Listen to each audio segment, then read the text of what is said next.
The Western sanctions imposed on Russia have been touted as the most severe ever, yet their impact on the Russian economy is not as devastating as one might think. The intent behind these sanctions was clear: to impose a significant economic cost on Russia for its actions, notably the invasion of Ukraine. The United States and its Western allies targeted critical sectors of the Russian economy, adopting a start high, stay high approach. They aimed at crippling Russia's financial lifeline, cutting off most Russian banks from the rest of the world. Despite these measures, the Russian economy, strangely reminiscent of the old Soviet one, has managed to weather the storm. But how is this possible? Well, the answer lies in the resilience of Russia's economy and the role of other countries. Russia's economy, highly dependent on exporting raw materials and military spending, has not shriveled. Instead, it's growing. Countries like Turkey and India have played a pivotal role in this economic resilience by helping Russia circumvent sanctions. These countries have served as conduits for the flow of Russian oil and other goods to places like China. This, coupled with the fact that some of the biggest Russian banks were exempted from the sanctions, has allowed Russia to navigate through the economic storm. Moreover, it's not just these countries that have softened their punitive measures. Western nations, too, have turned a blind eye to sales of Russian oil above what was supposed to be a $60 a barrel cap, and some Western companies are still doing business with Russia. Despite the sanctions, Russia's economy continues to grow, prompting a re-evaluation of the effectiveness of these measures. It puts into question the efficacy of the most severe sanctions ever imposed, and whether they need to go further to achieve their intended impact. Interestingly, Western nations, while imposing sanctions, have also played a part in softening their blow. In a world where economic interdependence is the norm, the lines between punitive measures and strategic interests often blur.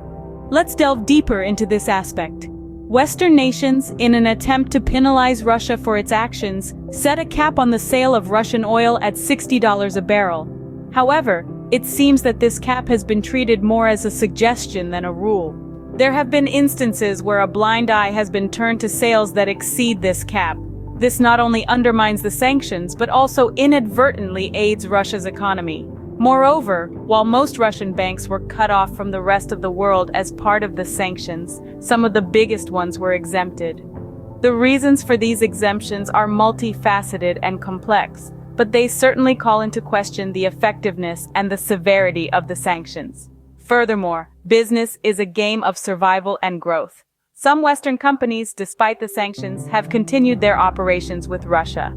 This continuation of business relations, while perhaps necessary for these companies, further softens the effects of the imposed sanctions. All these factors point to a delicate balancing act being performed by the West.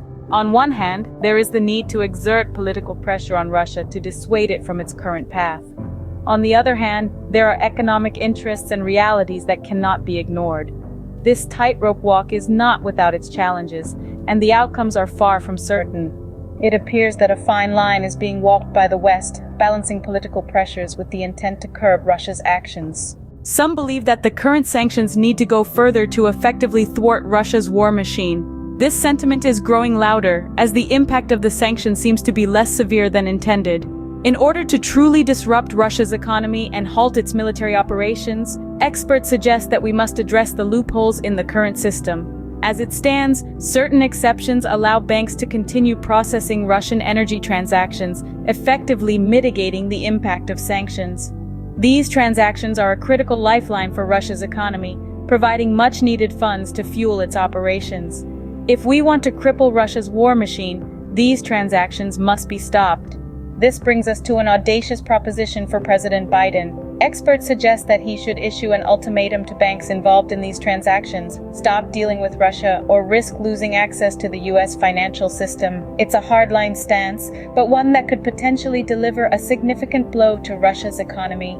This measure would not only block a crucial source of funding, but could also deter other entities from engaging in business with Russia for fear of facing similar consequences. However, this approach is not without its challenges. It would require strong political will and could have far-reaching implications for the global financial system. It might also provoke retaliation from Russia, further escalating tensions. Yet the urgency of the situation calls for decisive action. 2 years into Russia's invasion of Ukraine, the current measures have failed to deliver the intended impact. Russia's economy, while somewhat strained, continues to grow. Its war machine is still running, fueled by loopholes and weak enforcement of sanctions. There is a growing call for more drastic measures to truly impact Russia's economy and hinder its actions. It's clear that the status quo is not enough. A firmer stance, backed by more severe measures, is needed to bring about real change. Among the more controversial propositions is the seizing of Russian assets held abroad. This could involve approximately $300 billion in Russian reserve funds, currently stationed in Western financial institutions. It's a bold move, no doubt, but what could be the potential implications of such an action? Let's start with the numbers. The amount we're talking about is not insignificant. $300 billion is a colossal sum, and it's been sitting untouched in Western banks since 2022. Some argue that this action could seriously disrupt the Russian economy, striking a blow where previous sanctions have failed. But it's not as simple as just taking the money. Sanctions historically have always allowed for the possibility of the aggressor to reclaim its assets, provided its behavior changes. An outright seizure of assets could not only escalate tensions, but also set a precedent that might destabilize international relations. However, some have proposed a middle ground. Instead of an outright seizure, why not invest a portion of Russia's cash reserves, say, 132 billion euros held in Belgium, and then give Ukraine the interest earned? This approach could provide financial support to Ukraine while avoiding the potential backlash of a full-blown asset seizure. Nevertheless, we should remember that these are not just numbers on a page. These funds represent real resources, real power, and real influence. If used strategically, they could be a crucial tool in curbing Russia's aggressive actions. Seizing assets outright may be a drastic step, but it showcases the lengths some believe we need to go to ensure the effectiveness of these sanctions. Regardless of the effectiveness of the current sanctions, there are valuable lessons to be learned. One key observation is the resilience of Russia's economy, which appears to be thriving despite sanctions. But don't let the GDP numbers fool you. Russia has significantly transformed its economy into a mobilized war economy, where military spending gobbles up a whopping 40% of the budget. This is a clear demonstration of how a nation can adapt and survive under economic pressure, albeit at a cost to its citizens and broader global relations. A closer look at the situation also underscores the West's heavy reliance on financial sector sanctions.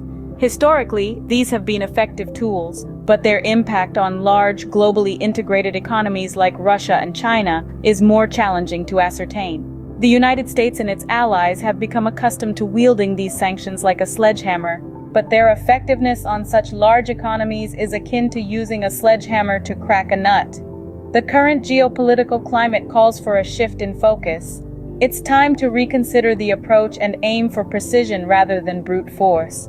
As Alina Rybakova suggests in the Financial Times, future sanctions should focus on stiffening the consequences of non-compliance for private companies. Those who aid our adversaries in polishing their bottom lines must face more severe repercussions. This approach targets the critical arteries that fuel these economies, leading to potentially more impactful results. The situation with Russia serves as a stark reminder of the complexities involved in international diplomacy and economic warfare. It's not just about imposing sanctions, but about understanding the intricate web of global economics and finding effective ways to navigate it.